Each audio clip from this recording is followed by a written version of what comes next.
Bonjour pasteur, Bonjour. j'ai une question qui est est-ce que mon attitude peut retarder la promesse de Dieu dans ma vie? Ou les promesses de Dieu dans ma vie plutôt. Oui, mon attitude peut retarder la promesse de Dieu dans la vie. Habakkuk est très clair et il nous le dit. Habakkuk chapitre 2, verset 2 et 3. C'est très clair. Oui, mon attitude peut. Et l'attitude peut retarder. Si tu ne restes pas accroché à Dieu, si tu ne restes pas à poser la question à Dieu, quand, comment, quand, comment, tu pourras peut-être avoir quelque chose parce que le diable peut te proposer aussi quelque chose. Tu vas croire que c'est Dieu qui t'a donné, mais c'est pas Dieu, c'est le diable. Oui, ton attitude, mon attitude peut faire que la promesse de Dieu se retarde dans ma vie.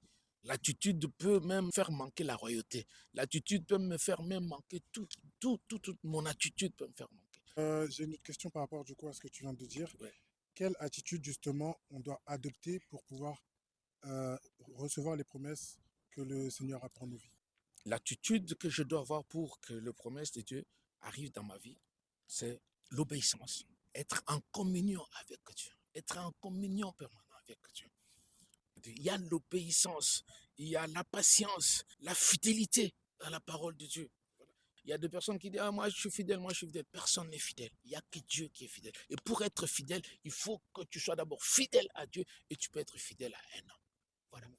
Parce qu'être fidèle à Dieu, c'est être dans sa parole, dans l'attitude que je dois avoir, c'est l'obéissance.